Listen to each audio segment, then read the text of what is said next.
When I had the heart attack, it was heart congestion. I don't like calling it a heart attack because for me, anyway, it didn't do any damage to my heart. There was no damage. All it did, it was clogged. That was my problem. The arteries were, I had one artery that was 100% clogged, and that was the one called the Widowmaker. Bill, how did you find Carnivore? Well, it was purely chance. I had nothing to do during the pandemic. So 2019, 2020, I was just sitting and watching videos, and that was my thing to choose to do. Other people did more interesting things probably. I just sat and watched videos. But I was watching all the goofy stuff that I could find, all the Sasquatch videos and the UFOs and all the crazy stuff on there. And these crazy diet things that were kind of nutty. And then I see the Liver King and all these crazy. I was like, oh, that's guy, he's nuts.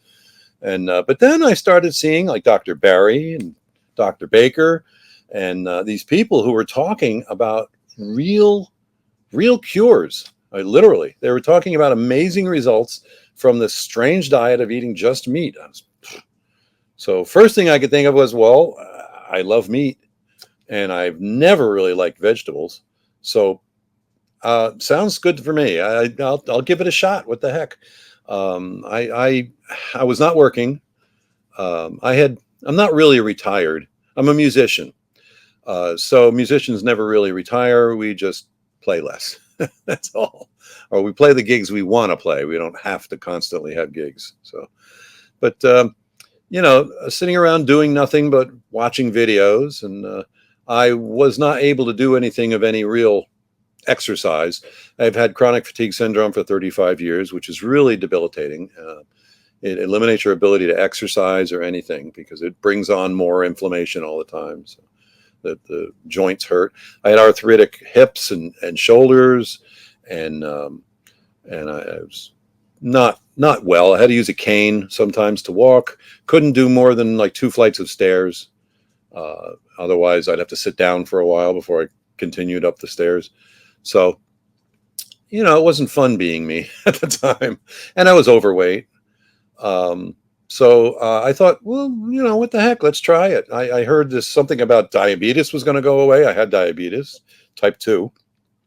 And so I figured, what the heck? I gave it a try. My wife was like, okay, you're a little crazy, but I'm here if you need to, if I need to save you, well, I'll keep my eye on you.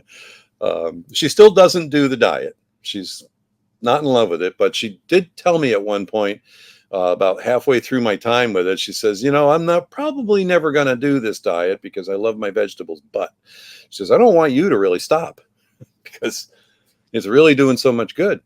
So I started doing the diet just for the heck of it. I started eating beef. I didn't really study a lot. I did a lot of studying after I got into it. And I started seeing results. Now I wanted to know why. So I started paying attention. But in the beginning, I just started eating beef. Burger patties and steaks, and doing a little roast beef here and there, and cutting out all the veggies and the fruits, and I almost right away started getting results. Within a few weeks, the pain from my hips was pretty well gone, and I suddenly was able to climb stairs, and oh my goodness, brain fog that I had for many years. Brain fog is one of those things that you almost don't realize you have it until you get rid of it. Then you can see the fog. You can't see the fog when you're in it. So all of a sudden I realized, wow, I'm thinking clearer. I'm remembering things better. I have a historically terrible memory anyway. So the fact that my memory was improving was a kind of a shock. So, I was loving this, and I figured, okay, first I did 30 days and was like, let's keep going. And I went to 90 days, and I had lost all pain in my hips, all pain in my shoulders. My blood glucose after a month or so, blood glucose had dropped to normal and stayed there. I used to do the finger stick quite often. And I actually had a heart attack 7 or 8 years ago. I forget exactly. I think 2017. I think it was. And I had two stents near my heart, in the arteries of my heart. And so I was, they also told me I was diabetic. I've been pre-diabetic in 1989, and in '89, that in those days, pre-diabetic really was what's considered diabetic now.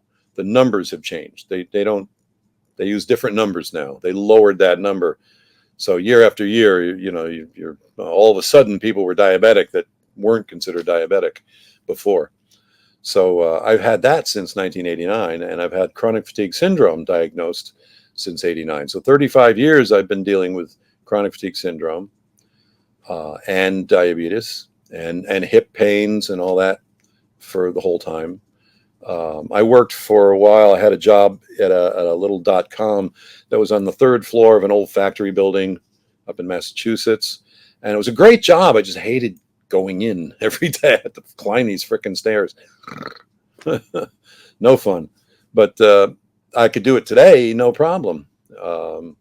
And when the .com bubble burst, that's the end of my internet career. I gave that up. I started a little computer business locally. I lived in Woodstock, New York, at the time.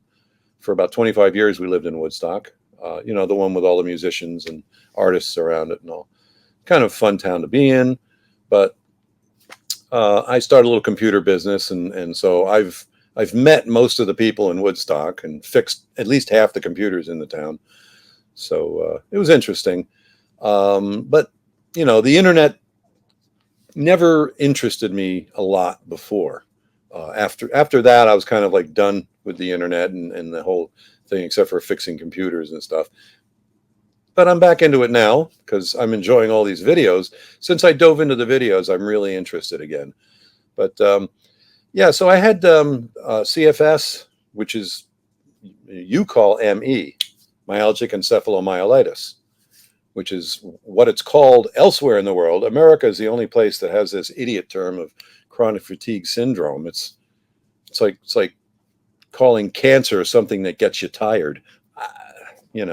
Chronic fatigue syndrome is a dumb name. It's a very poor name for an illness that prevents you from getting any exercise, causes tremendous amounts of pain, brain fog, and problems in your body all the time. So I think myalgic encephalomyelitis sounds a little more serious. So I try to use that when I can. But CFS is all they understand in this country, unfortunately. So I play it that way. But when I started the diet, things just dropped away. Things I didn't expect to not be there anymore. I expected possibly the diabetes might go down. I didn't expect it to go completely away. It vanished. The arthritis I thought would get better. I haven't touched a cane in over a year now, a year and a half. I've been carnivore since September of 22. So a year and 3/4 right now. So I'm going on 2 years in September. And within 6 months, I had lost 60 pounds, 10 pounds a month dropped away. I lost a total of 80 pounds. And then it strangely it went down and then stopped. I stopped at my high school weight, which was crazy. I'm 72 now. And I went down to my high school weight and stopped losing weight. I wasn't doing anything different. It just sort of found the right level and adjusted itself. And I watched a couple of videos by Dr. Barry, who basically informed me that's what it does. Beef kind of finds your perfect weight. So if you underweight, you will gain weight on carnivore. You'll gain weight to where it's the healthiest for you. And I was amazed at that. But I wasn't going to argue with it. I was happy with that. And so everything started getting better. It was crazy. And things my sleep got better. I didn't expect that to happen. Regarding the weight, that's exactly what I experienced as well. Like it comes off and comes off and comes off until it doesn't. And then it's just Yep. like, as long as, of course, you don't go back to eating the carbs again, Right. it just stays at that point, right? And it sure tells you when you screw up too. because I periodically have gone through little periods of like a little nibble this, a nibble that, and when we went to France last year, I unfortunately I love French cuisine. I love French lifestyle, and French bread and baguettes are just delicious, and the croissants, and I would hit one every once in a while over there. Um, it is healthier, actually. It is healthier flour than American, because American flour is loaded with glyphosate and other impurities, unfortunately, whereas those things are banned over in Europe. Um, it may be in Japan also. It should be. It's very dangerous, but when it's not in the bread, it makes good bread. But it's still not carnivore. And I started gaining. I gained like 10 pounds before we came back home from France. We were over there for about a month, and so it started dropping again when I got back home and I got back to my regular diet. I went through a period of a sugar addiction. I would sample the occasional piece of chocolate. Well, all of a sudden that took off on me. I just lost my control. I was getting the occasional bag of M&Ms and stuff, and I did that for a bunch of weeks. And oh boy, did that let me know. I started getting pain in my hip again, and I started getting brain fog. It was like within a couple of weeks, it's like it's all back. It's coming back. So it was like kick me in the pants and say, okay, straighten up and fly right. So I had to fight with myself to get that done and over. So back to normal. So I, I I'm think I think it's kind of scary that it comes back so fast, but it's also a back. good kind of it's a good way of keeping you on track, because Indeed. it's I like, think of it hey, as a do warning you bell. really want to go back to this? Exactly. So it's like a reminder. It's like, remember, pay attention. Oh, yeah. And I definitely heard the bell. I heard that warning bell go off. So, okay, I'll stop. So in fact, today, even I drive a Jeep and I have a little center box next to the driver there. In there, I've got a bag of M&Ms, M&Ms with peanuts. That's the ones that I liked. I've got an unfinished bag in there, and I'm leaving it there just so that it gives me something that I can actually focus on and say no to.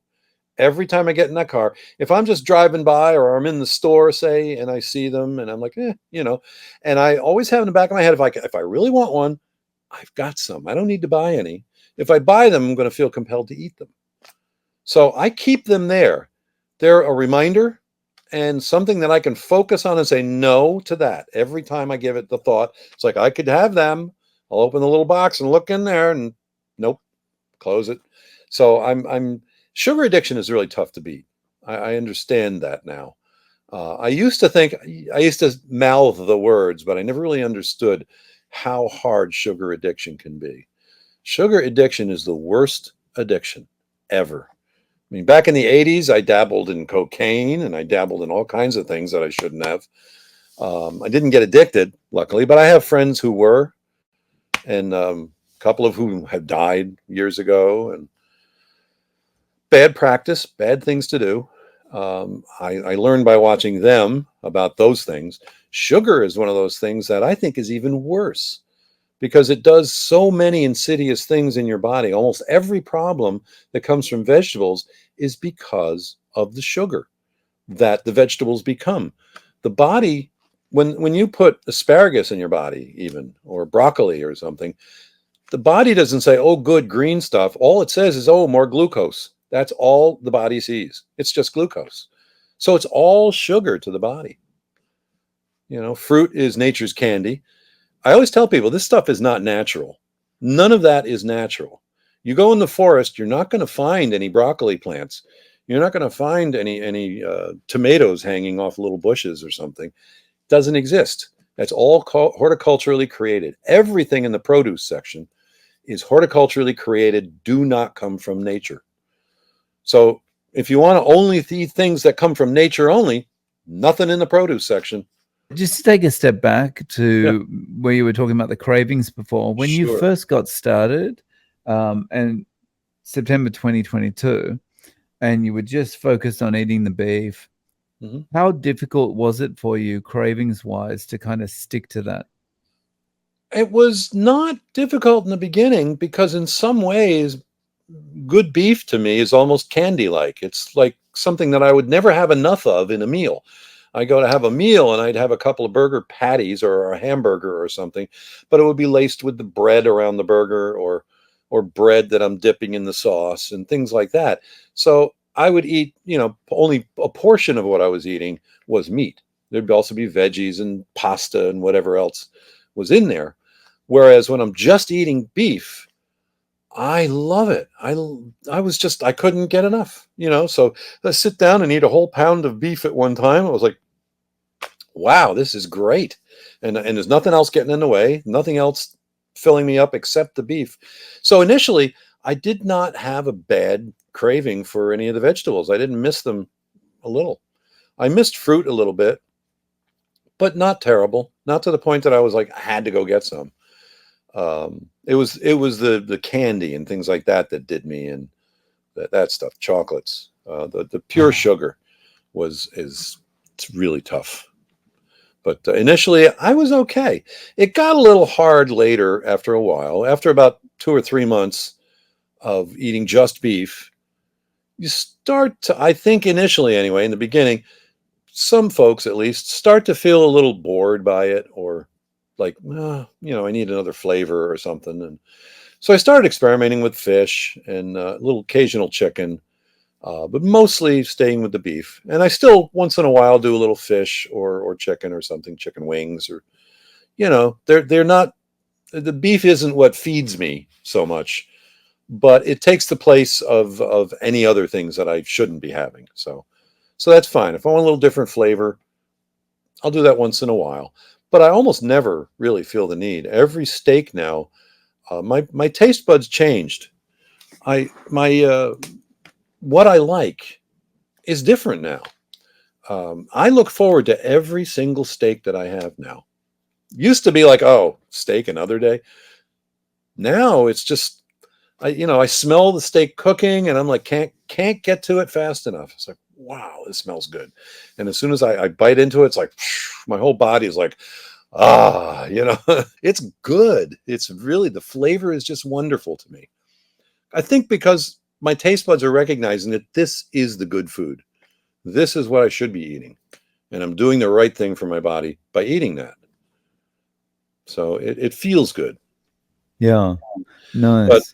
so I don't crave things that don't feel good. So, and I try to keep that in my head. Vegetables, every once in a while I see lovely dishes of casseroles or things like that. They look lovely, or the gravies and things like that. But I am not real interested in them. I'm pretty much meat now. Give me the beef. Where's the beef? Nice. So you talked about your type 2 diabetes. Do you know what your HbA1c is now?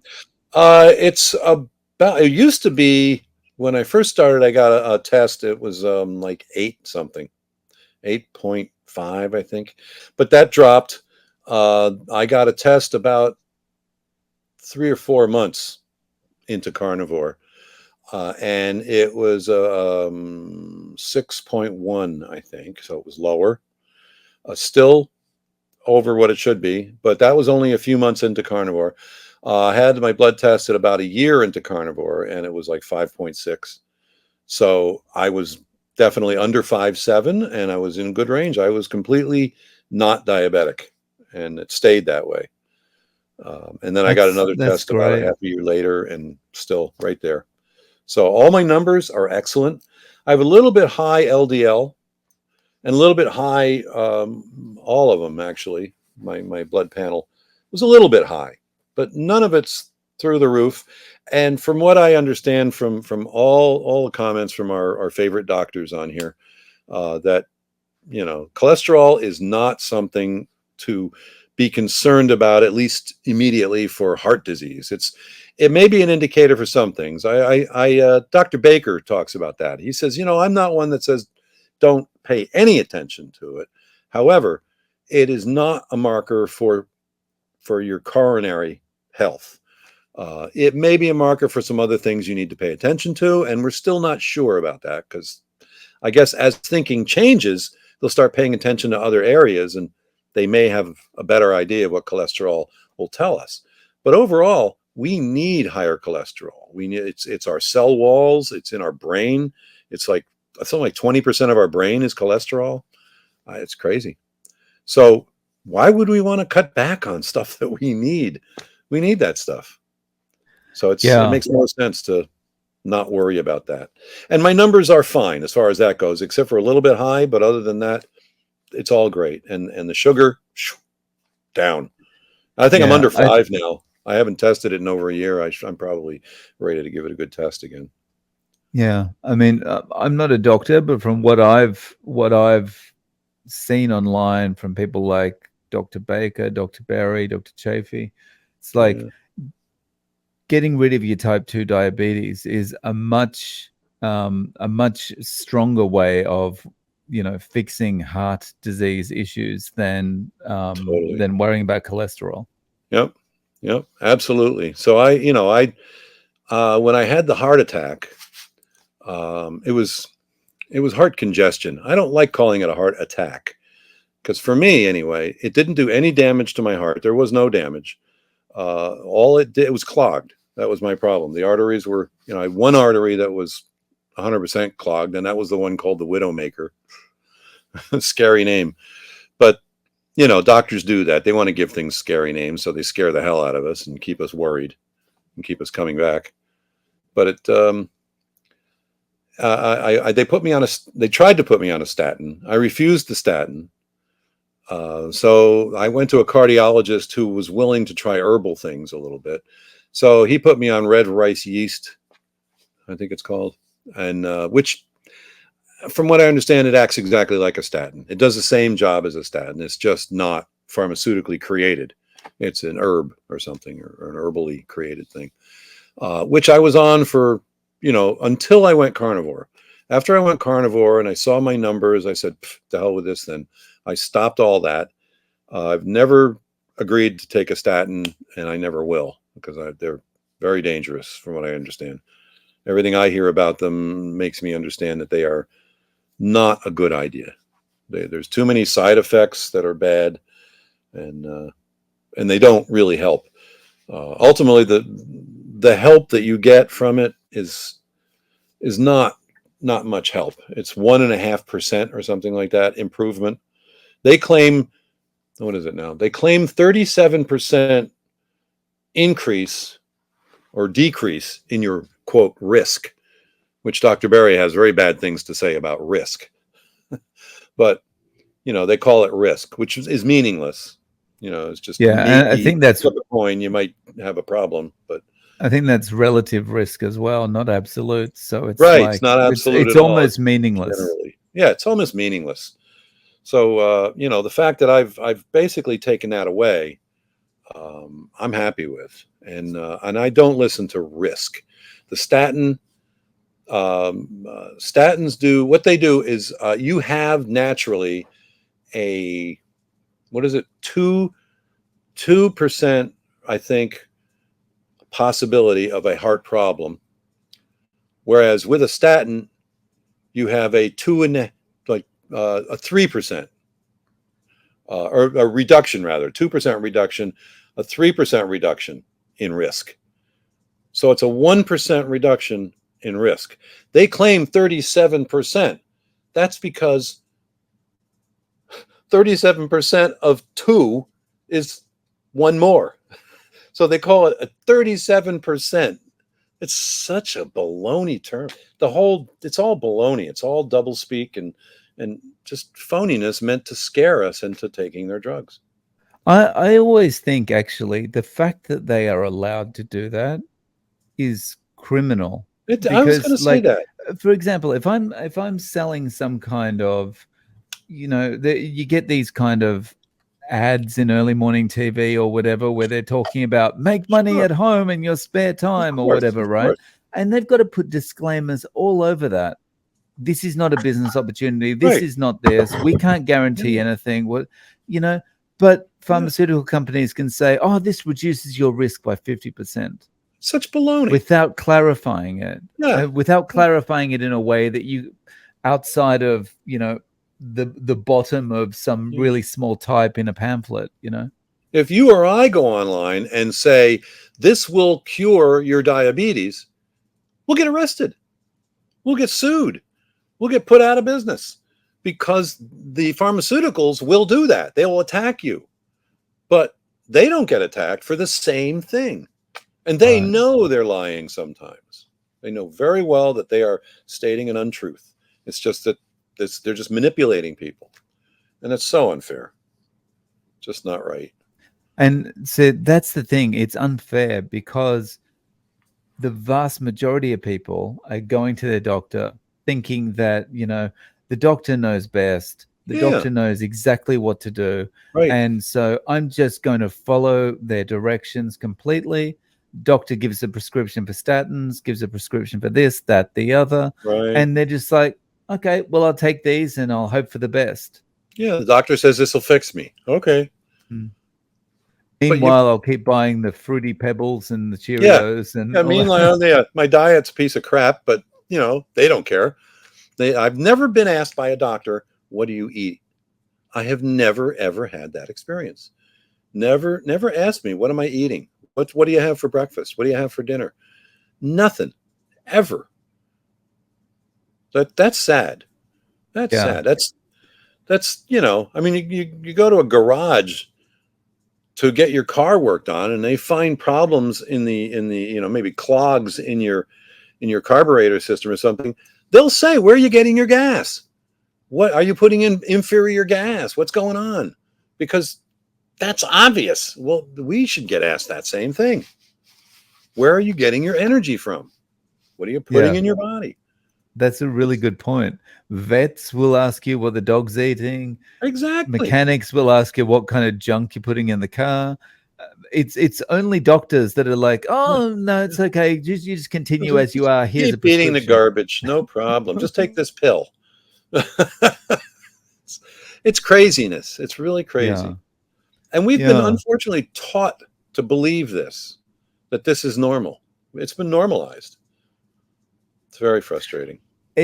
Yeah. Uh, Just to follow on from that a little bit, like I remember when I was much younger than I am now, right. when I was in elementary school, if Mhm. there was a problem, you went to see the doctor and generally they asked questions and tried to understand things. Right. And like I think that continued for a good part of my life, maybe up until I was 20. Because when I first came to Japan, I was very surprised that there's this kind of attitude in Japan that if, especially with older people, if you're not leaving the doctor with a prescription, the doctor's no good. The doctor didn't do any good job with you. Yeah. And They didn't give you it's something. like shocking for me. And then I realized, oh, this is just the way the world's going generally. That's the way it all works in the world. Yeah. They all operate the same way now. Very frustrating. I don't go to a doctor anymore. I fired 3. I mean, maybe I'm flawed in my thinking, but if I know more than my doctor about my health, he's not the doctor for me. I don't want a doctor that doesn't know certain things. I mean, if they're telling me about cholesterol and they're telling me that you have to eat the rainbow, you have to, eat your veggies, and obviously this guy is not going to help me or gal. I fired 1 woman and 2 men. Last one I went to a woman. I'm in this medical group. I hate this whole thing. You're all part of a group now. You only go to the doctors in this group. That's it. You can't go to other doctors. This is the doctors you can go to. Here's your list. Okay. So I went to the first doctor stopped working with me because I think it was making him crazy, and he like gave up dealing. He went into research, and so I was kind of assigned to a second doctor, and this one was really fairly clueless in what I was doing and kept telling me I shouldn't do that. And then so I stopped going to him, and I requested a different one. And so I went to the woman. Very nice lady. She was an Indian woman, but the Western medicine. So then I told her that I'm on the carnivore diet, and she goes, "What's that?" And I said, "Well, I only eat beef, and I lost a lot of weight for it, and I'm feeling much better. And she goes, okay. Takes out a cup and says, here, pee in this. Take this and pee in the cup. And okay. So I come back and she tested my urine. She says, oh, well, you have a lot of protein in your pee. So that tells me that you're injuring your kidneys by eating all beef. So she pulls out her pad, writes me out lisinopril, gives me a prescription for lisinopril. Take this, and that was it. That was my visit. I went home and I looked up lisinopril. What it does is it actually affects your kidneys and stops it from doing certain things you really kind of need it to do. Whereas I looked up, protein in your pee. Well, all I eat is beef. All I eat is protein. Of course, there's protein in my pee. There's protein in everything. There's protein in my sweat because all I eat is very high protein, dense food material. So, it doesn't take a lot of research to find this out. So if I have a doctor who does not know this, not my doctor. Not my doctor. So I stopped going Yeah. to her. That was that. And now I go to a naturopath about once every Mm. 6 months. She takes my weight, she takes my measurements, and we talk a bit. And she's on board with carnivore, and you know, she never tells me terrible things. They're not controlled by pharmaceutical companies. So naturopaths are not real doctors, as doctors say. But as far as I'm concerned, they're more of a doctor than our AMA crowd. So Yeah. I'll listen So to this. it's interesting, that just they're so quick to write out the prescription. Yeah. In a previous job that I had, I used to do a lot of coaching and training with people that worked for pharmaceutical companies. Uh, And I remember there was one that I was going to, that was the guy I was coaching one on one. He was quite high up in the company. He was a researcher, but he was like the second in charge. Like the CEO always relied on him for were you everything. health coaching? No, it was communication skills coaching. Oh, okay, cool. Right. Hmm. But, we often got into discussions about things. And one of the things that about pharmaceutical related stuff, and one of the things I asked him about was antibiotics. And I was like, they're very fast to prescribe antibiotics in Japan, even Are if they you don't have a bacterial infection, you really? know.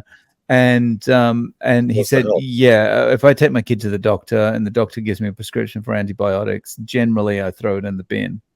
And I take the prescription, but I'll just throw it in the bin. And like he does that with the majority of prescriptions. So, if someone who works for a pharmaceutical company has that kind of frame of mind, I mean, Then you need to pay attention to that.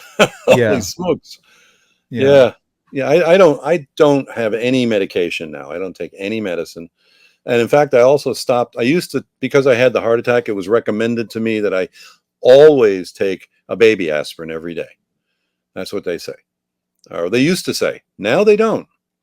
Now they're changing their minds a bit.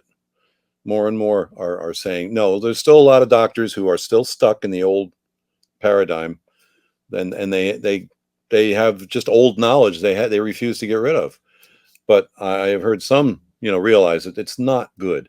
Aspirin is not a health food. It is not. So you don't need it unless there's a really good reason for it, and you have to have a really absolutely good testable reason to need it. I don't think you need to take a daily aspirin at all. But that's me. I mean, just for So all the doctor people out there, that's my opinion. Okay, not Dave's opinion. It's not my opinion. It's just my opinion, not Dave's. yeah. So you've had all these good results. Diabetes gone. You don't have the pain Crazy. anymore. No, in fact, last October I climbed. The Space Needle in Seattle. The Space Needle is that very tall spire with the flying saucer on top in Seattle. Every year they do a called a base to space. It's called. Um, It's a run up the stairs of the Space Needle, and I did it. They do it as it's a money raiser every year for a cancer group in the Fred Hutch Cancer Center in Seattle, and they do this as a benefit for them. And so people volunteer to come and be part of this, and they all, they go up in waves. Every half hour is another group that goes up, starts up, and the slower people are later in the day. It starts like 6 o'clock in the morning or something, and then about 1 in the afternoon is when I went up. I put myself in the slow list, but I did the climb just to prove I could do it. I was a little over a year carnivore, and I did the climb, 832 steps all the way. Wow. No cane, no nothing. Wow.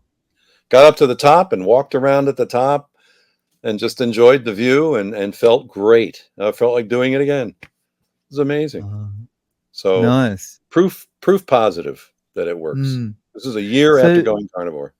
so, what does a typical day of eating look like for you? How many times are you eating, and what I kind of don't food? feel like a breakfast. When I get up in the morning, I am just not starving. I have not eliminated caffeine as yet. I still like my morning coffee, but what I did was I have cut back on caffeine. I now get a 1 bag of regular coffee and then 2 bags of decaf, and I mix them. So when I make coffee, it's 1/3 calf and 2/3 decaffeinated. So it's very low in caffeine. And that's all I need, and that's fine. So I have a couple of cups of that in the morning, more for habit than I'm not dying for that morning coffee. I was just telling my wife this morning how nice it is that when I get up, I don't feel that. Used to be I would like, feel my way to the coffee pot, and get my eyes open. I need that coffee. Now, no, I wake up, bing, I'm wide awake when I wake up, and I don't feel that grogginess anymore. And but I still want to go out and I make a cup of coffee, and it's good. I put butter in it now. It's, what are they called? Bulletproof coffee. I just do butter in my coffee instead of cream. I was using cream, but I went to butter because better results for me, and I got to like it. I really like butter in my coffee now. I put a good couple tablespoons in and whip it with hot coffee and one of those little bzzz whippers, and foams it up and pour my coffee, and it's lovely. It's delicious. But I start my day with coffee. So maybe by about noon, one of the things that we do, I make about 10 hard-boiled eggs and put them in a container in the fridge. So I get up and, sometime in the morning or by noon or so, I'll have 1 egg just for the heck of it. Start my day with a little, I call it a fat bomb, and an egg, and I'll make some bacon. I usually have a container of crispy bacon sitting there. I buy the partially pre-cooked bacon that you can just throw in the microwave for a couple of minutes and it comes out all crispy. So I cook those up every day. I spend a couple of minutes just cooking some of those, and that's my nibble. I'll nibble on that. If I feel like putting something in my mouth in the beginning, I won't really eat anything about 2 or 3 in the afternoon.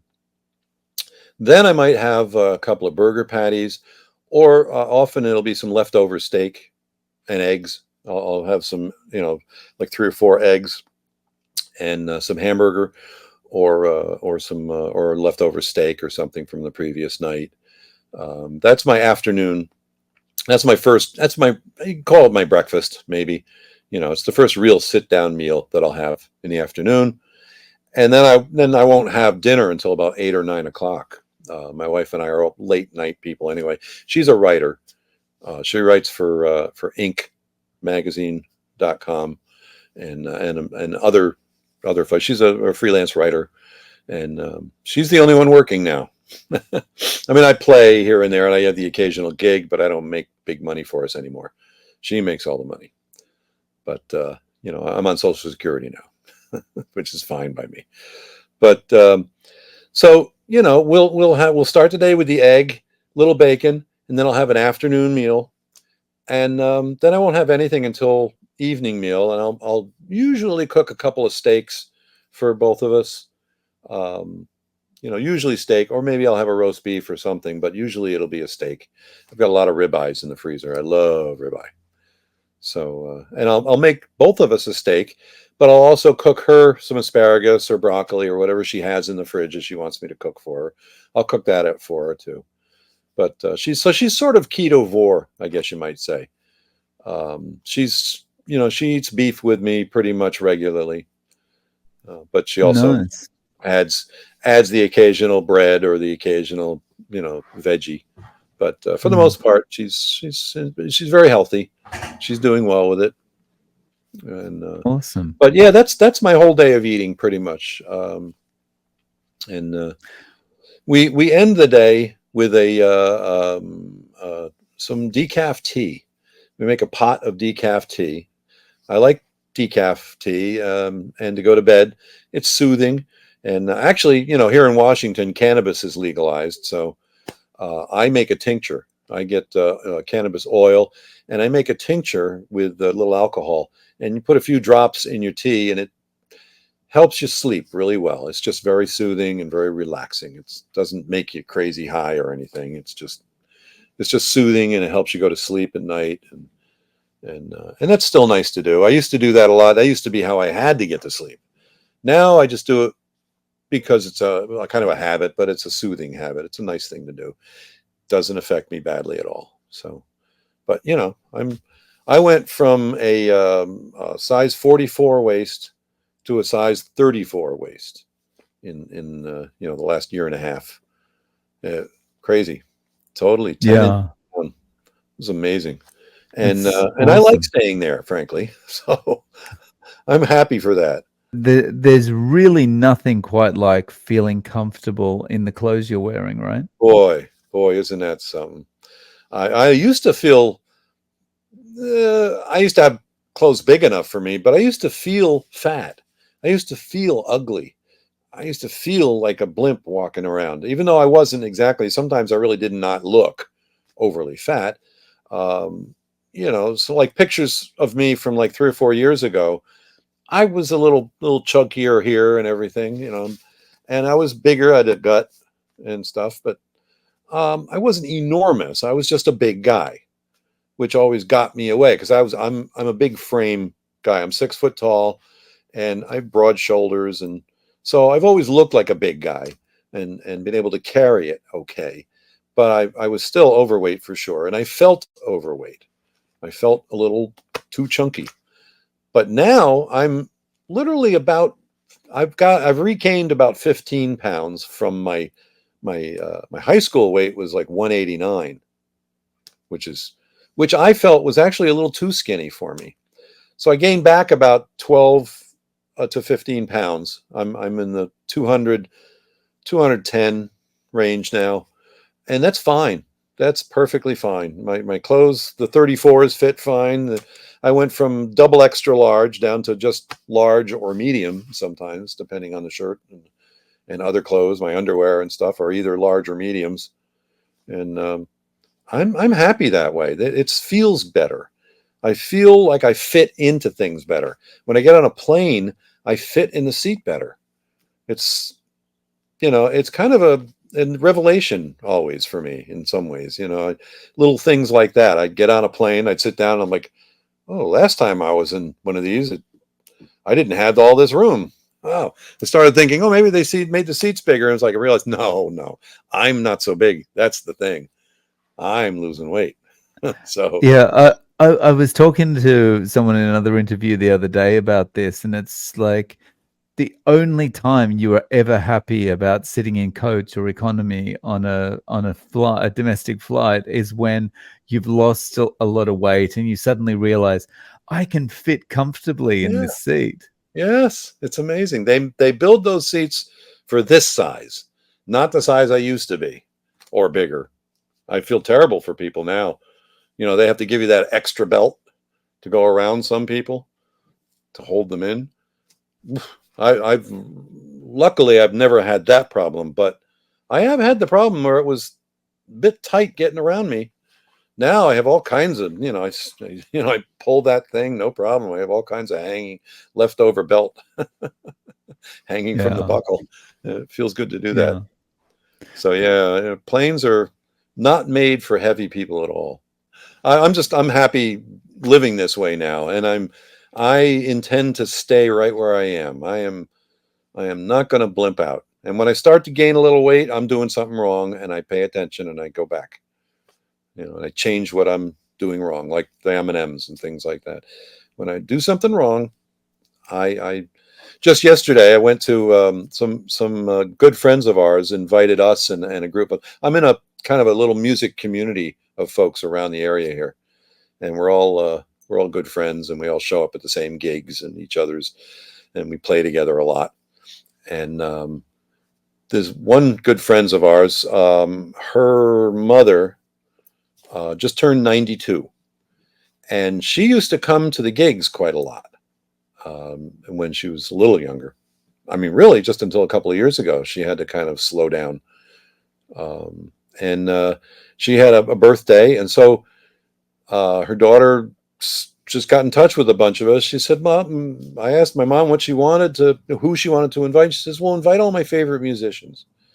So all of us are her favorite musicians, and so a bunch of us came and we hung out with her and played guitar and mandolin and various instruments. That all our friends came and we had a little music party there at this facility. She moved into a couple of years ago, or maybe last year.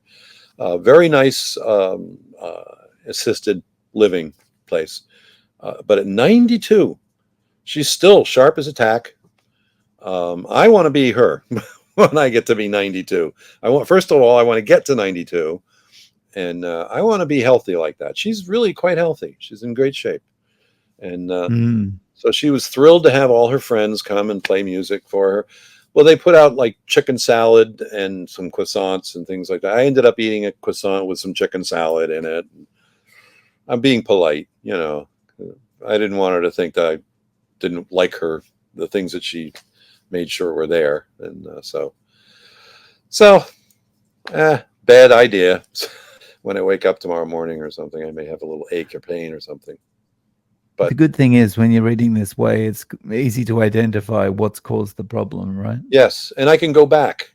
It's not like, oh, I've screwed up and I'm never going to be better again. You screw up, you go back. That's all. You just go back to the right diet, and your system fixes it. It's amazing how resilient your body is. The things that are wrong with our body, obviously, our body can fix. It knows how. Our immune system knows how. Is the only thing that can cure cancer is our immune system.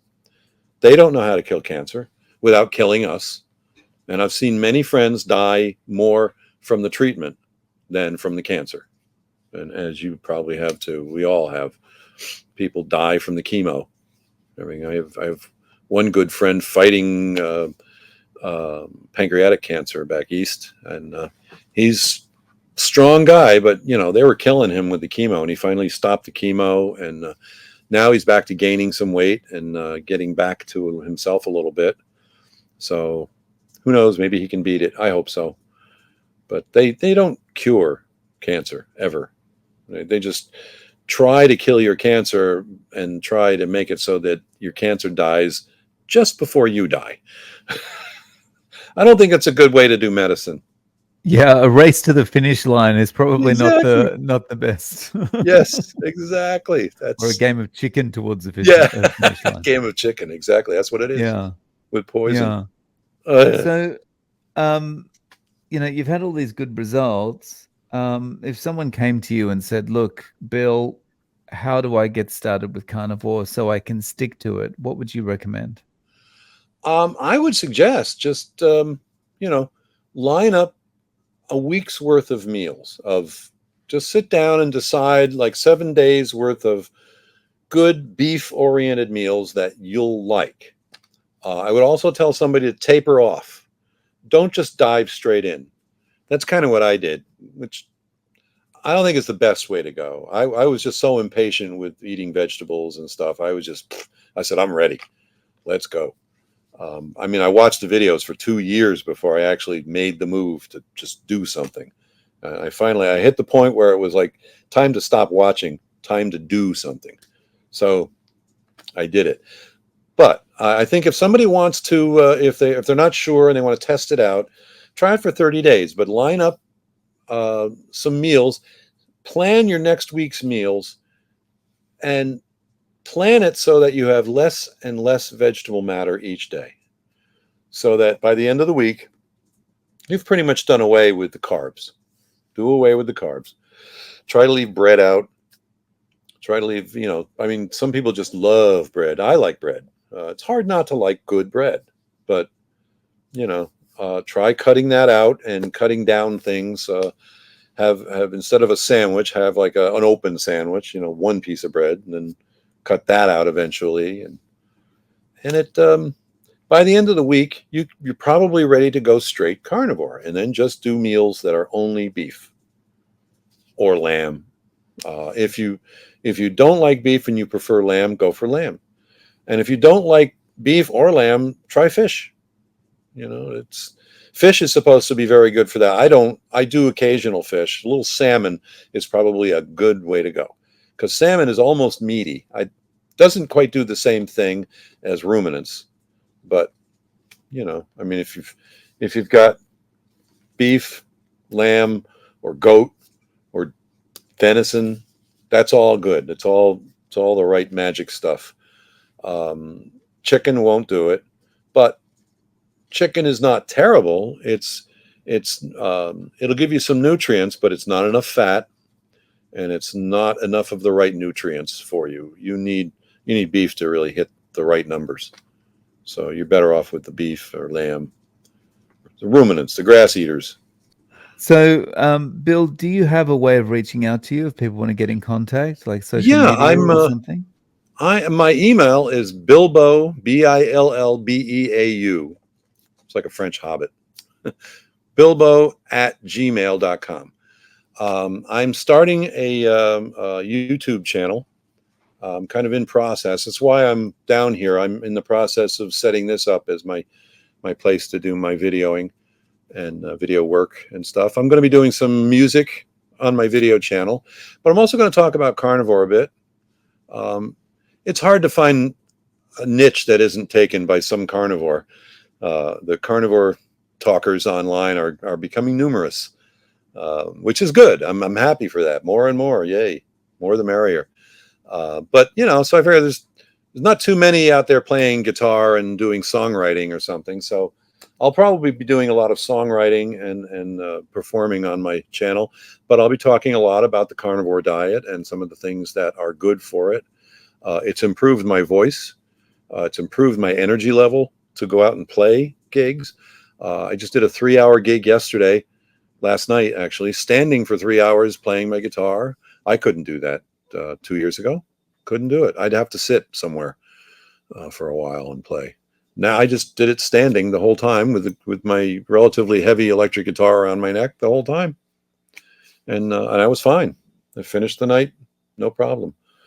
So I'll be doing some of that on my YouTube channel, but it'll probably have Billbea. You can search Bilbo on YouTube, and there's a few videos up there, or Bill Flegging, as it's spelled on the screen.